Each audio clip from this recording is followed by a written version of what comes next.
Greetings, Sagittarius. This is Cindy from the New Moon Tarot. I'm a practicing witch and a tarot card reader, and I'm going to be doing a general love reading for Sagittarius, Sun, Moon, Rising, and Venus for the week of June 29th. Somehow, June has gotten away from us. If you're a cross watcher, keep in mind that the energies can be reversed. This one isn't resonating. Please check out your other placements and don't try to make this reading yours if it isn't. And this week we'll be using my brand new Light Seers Tarot, and it is gorgeous. I absolutely love it. If you want to check that deck out, all the information is down below in the description box because I know I'm going to get some questions.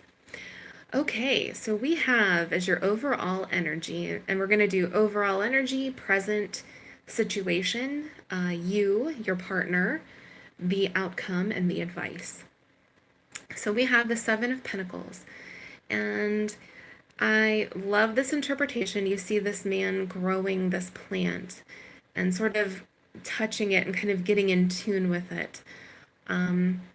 You are working on, or will be working on, brand new love, as evidenced by the Two of Cups also popping up there. You may have not called this love in yet. Keep in mind that time is a bit fluid. And if you haven't, it is definitely coming your way. This is probably like the most positive reading I've seen in quite a while. So we have Sagittarius with brand new love coming in. And I've probably said this before, but I love this love card. It's two people that are kind of just invested in one another. They're looking at one another. They're in sync. They're in tune. So they're both offering that emotion to one another.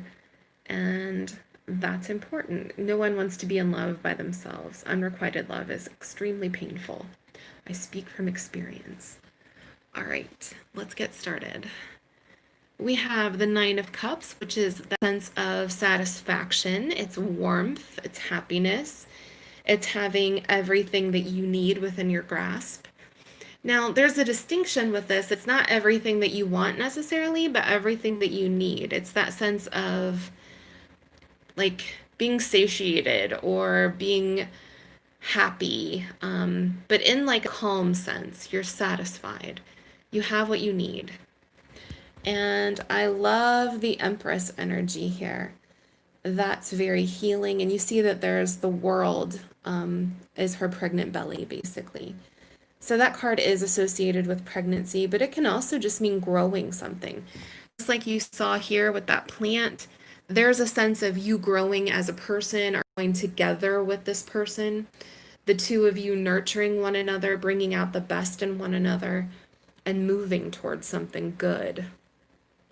That's going to be good for both of you. All right, let's look at your energy a little bit closer.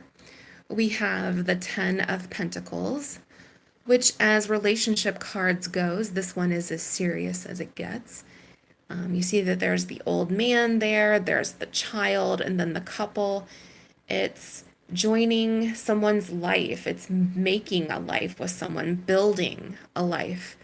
The Pentacles all deal with the physical world.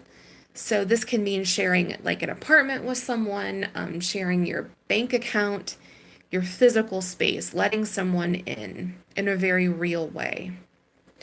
And then we have Death and Rebirth, which is, I'm so in love with deck. I love this card because death always has these scary interpretations to it when it pops up, but this is kind of perfect. For the new you to begin, the old you must die. There's an infinity symbol between the two of those. And you can see this sort of reminds me of like a Christmas Carol. It's the Ghost of Christmas Future. Yeah, the Ghost of Christmas Future. When there's like the person in the shroud, and there's something kind of unknowable here. It's you moving forward into your rebirth, and just like birth, which is what you have up here, there are going to be growing pains with it.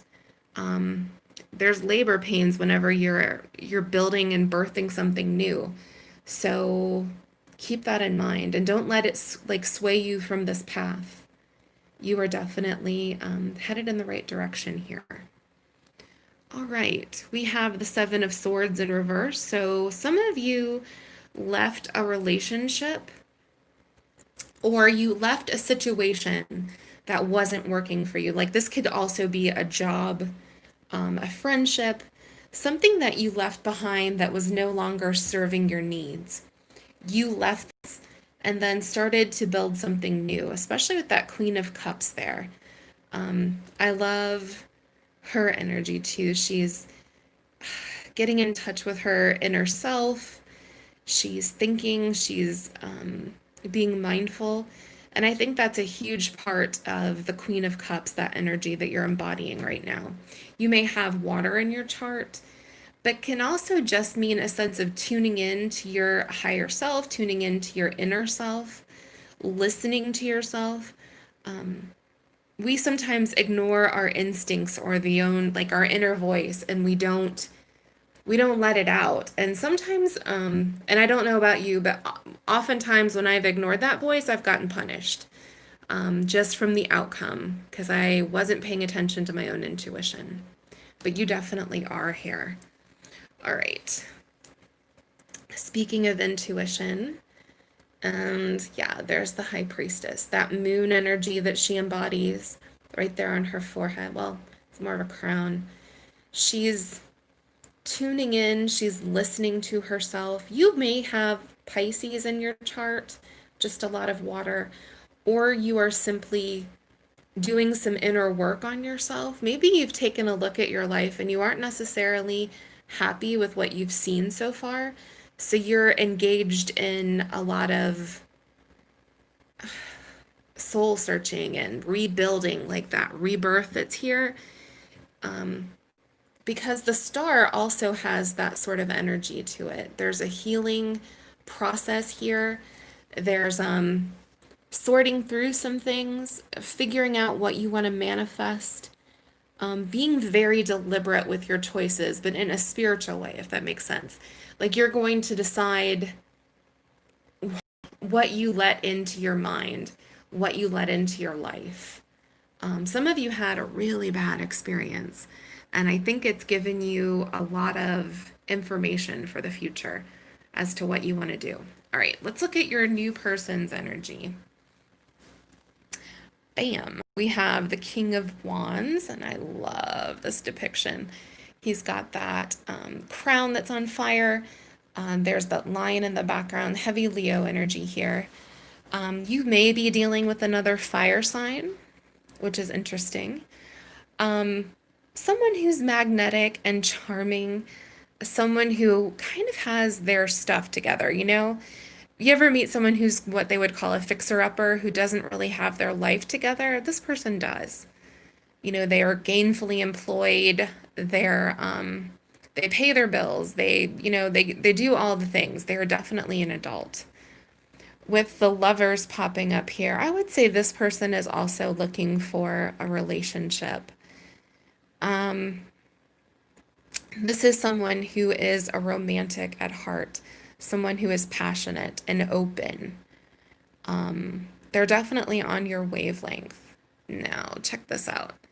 We also have the Queen of Wands. So we have the Queen and we have the King. You're meeting your match here. This is someone who is going to just meet you in every sense of the term. There's definitely heavy Two of Cups energy with this. You'll see that the Knight of Cups shows up, so there is a love offer headed your way. This is a person who is serious about love. And this is just an intuitive hit. I think that they've probably been through a little bit of like the ringer, you know, they've had a tough time. This is someone who is not messing around. You can see that that king is a bit older. He's got some gray. So is the queen. She's not exactly young either. She's someone who has some lived experiences that she's bringing, and I love that cat that's just kind of curled up there with her. All right. I'm sorry, I'm just so into this deck. All right. We have the Ace of Wands, which is that passion, that fire. And then the frickin' Queen of Wands shows up again, which is probably your energy here. You you're here twice. Queen of Wands, King of Wands. I'm telling you, Sagittarius, are all over this reading. If it isn't you, it's a Leo or an Aries that you're showing up with. The other possibility is a water sign due to all the cups. The Ace of Wands is that fresh new start, being passionate. You can see that fire in her mind. It's kind of just being lit up from the inside. It's having that passion for something or someone and letting it out, like letting yourself be taken by it. This is definitely a very passionate, very open person. All right, let's take a look. Your advice. Well, well, well. The Ace of Cups. Let yourself love. Let that emotion out. The Ace of Cups is usually a very huge pouring of emotion. It's allowing yourself to feel something for someone. It's now keep in mind this can be positive or negative, and this one it's positive. In the negative sense, it could be something like grief. But this is that overwhelming love you would have for someone. Look at the lover's depiction here. Oh. You can also see the Sagittarius on her shoulder, the arrow there. I'm just saying.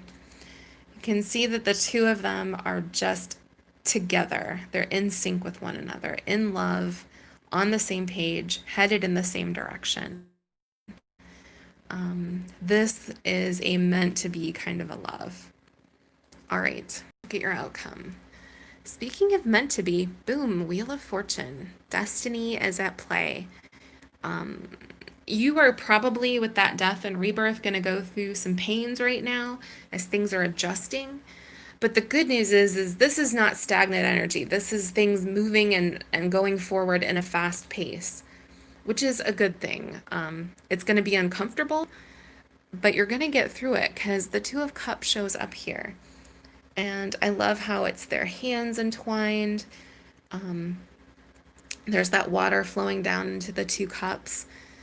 This is definitely going to be the one for you. This is a love that is meant to be. So I'm very, very happy for you, Sagittarius. Please like and subscribe. Leave me a note down below in the comments. Have you met this person yet? Are you wanting to meet this person? And I hope you have a fantastic Friday or whatever day it is that you're watching this. All right, bye-bye.